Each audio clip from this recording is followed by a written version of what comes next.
All right, welcome. Yeah. I'm laughing because boy, this is my third take on this video, and this is going to be the final one. I don't script these. I want to do this in one shot. But we're going to talk about NS&I. We're not talking about the premium bond side of the business like we did a few weeks ago. We're going to be talking about one very specific account that they currently offer that people have a lot of money in. And when I show you the article, it was actually, let me just show you right now. It was published in September. And as you can see here, 4th of September was the publishing date. There are a lot of people who have this account. Now, the headline is pretty toppy. NS&I accused of ripping off millions of savers. It's a strong headline for sure, but we're going to delve into why they're saying that and the numbers around it as well in the scribe.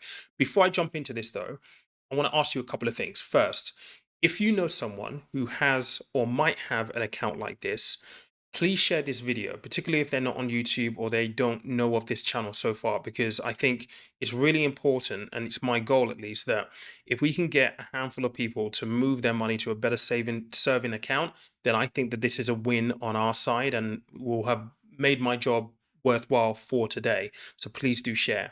Second thing, and it only takes a second for you to do this. If you get value from this, please tap that like button. I know it's annoying when YouTubers ask you to do this, but it's a signal to us that you've enjoyed the video, number one, and it's also a signal to the YouTube algorithm to say that you've enjoyed it, and other people need to also see the video so it gets shared wider by the algorithm itself. And the final thing, if you get value, and only if you get value from this video, please consider subscribing. My goal is to get the channel to 80,000 subscribers by the end of the year. That means we need about 12,000 people. It sounds a lot, but over the past 45 days, we've had between 5,000 and 6,000 people join the channel already. So it is possible with your help, but it's just a nod to say that you appreciate the content, you've actually gained value from it, more importantly. Let's jump into the article and what they're saying. So it's saying here, experts have criticized the state-backed savings bank for shortchanging older savers using its postal-only investment account. So that's the account we're looking at here, the postal-only investment account. Now, what interest rate is it paying to warrant this kind of scathing headline, ripping off people? Well, it pays 1% interest, and it says here it leaves customers hemorrhaging money from their savings, which is 100% correct. And that's what we're going to talk about in the inflation section of this video. But yes, 1%, and this is the post only investment account.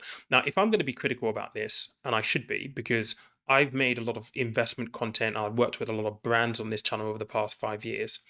A lot of the new age pension providers, they have really good offerings on uninvested cash sat in accounts. The one that comes to mind is XTB, right? Because I've done some work with them. So even if you don't have a portion of your money invested, they will still give you like 3.5% on uninvested cash. So at least your money is working for you whilst it's not even deployed into the investment markets, which is an amazing thing that a lot of these new providers are able to bring to bear. Now, obviously, NS&I is not there to compete with the new age banks or the new age investment providers, but they should be aware of what's going on around them and offer better rates when appropriate. And I think this is an instance where, given where we are, it is an appropriate response to be able to provide a better return. I mean, 1% is pretty pitiful. Now, this next section of the article in yellow here, we're going to cover this, and it talks a little bit about inflation. And this is where I'm going to do a scribe. So someone with £50,000 in the bank would earn £500 in interest in the account over a year if the interest remained the same. Yet the real term value of the savings would be just 48,651 if inflation remained at the current level. Now, what on earth are they talking about in that section? Well, let me just do a scribe to explain. Now, let's just assume for one moment that you have £50,000 in this account. And on this, you're getting a 1% return.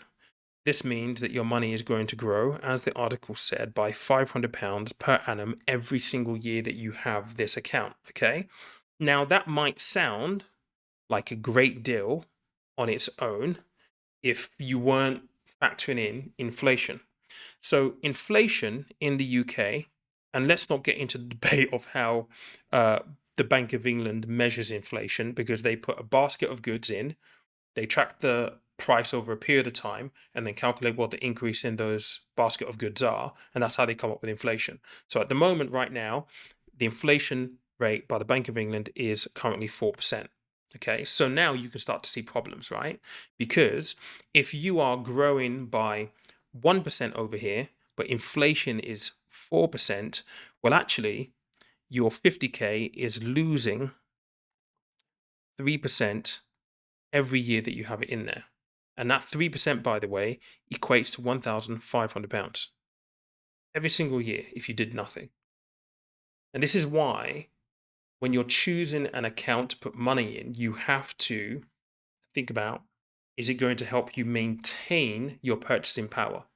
And that's really what inflation is all about. If you think about inflation being the increase in the cost of goods and services, things that you buy, if you're losing £1,500 per year, what you want to be able to do is to make sure that you're making at least inflation, so i.e., 4% for the value of your £50,000 to remain still.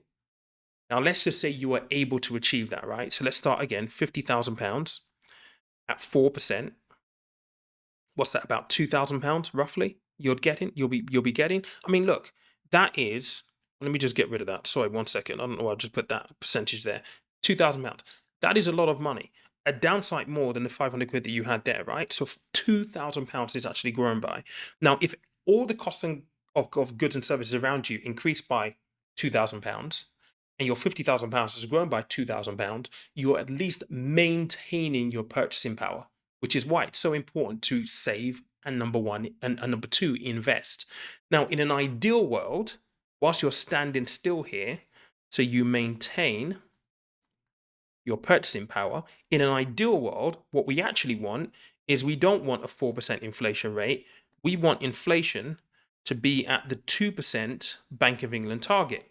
Because now, if inflation and the cost of things going up around you is going up by 2%, but you make 4%, now you've got 2% uplift, which means that your 50K is growing by 2% per year, which is really the idea of utopia. That's where you want to be. You want your money to be beating the rate of inflation and actually growing. And this is why it's so important. This is why we invest. This is why we save. Now, admittedly, in a savings account, sometimes it's really, really hard to find a savings account that is going to help you beat inflation, particularly when inflation is at the 4% levels. If inflation is at the 2% levels, it becomes so much easier, because you could find interest rate on a savings account that will give you 3.5, 3.8%. Great fun. You're making 1.5, 1.8%. So your money's actually growing, right? That's ideal. But whilst we have inflation of 4% currently, it is a little bit problematic. That doesn't mean to say that there are no accounts there that are giving you 4%, because there are, but it means you need to be mindful of where you're putting money in the first place. Now, as we kind of perhaps alluded, the premium bond side of things is tax free. And this is where you're going to have a decision to make, right? If you go and have a look at the various types of accounts that you can open, you've got cash ISAs, which I think is the first port of call that you go for whenever you're looking to save money, because it's tax free. If you can get a decent interest rate, even better. But it's very, very rare that sometimes you find a cash ISA that pays more than a savings account.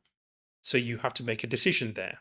Okay, so if I go for this higher rate on a normal savings account where I'm going to have to pay tax, am I going to be off in a better position than if I put it into, say, a cash ISA? And one thing that is worth remembering is, you all have a savings allowance. So if you're a basic rate taxpayer, you can make £1,000 in interest per year before you start to pay tax. And if you're a higher rate taxpayer, it's £500 for the year. If you're an additional rate, you get nothing. My apologies, but that's just the rule. I don't make those rules, okay? So it is worthwhile just bearing that in mind. Sorry, I've just clicked on the wrong screen for you here. This is what I was just drawing out. So you've got savings allowance here.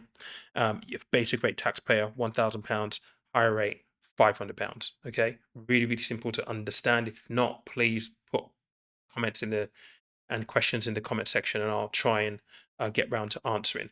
Now, look, there are different ways in which you can compare what's going on right now. And I do think that you do need to make sure that you are scouring the market for the best deal. I'm just going to show you very quickly how I did a little bit of research in preparation for this video using Grok. So Grok is an AI tool.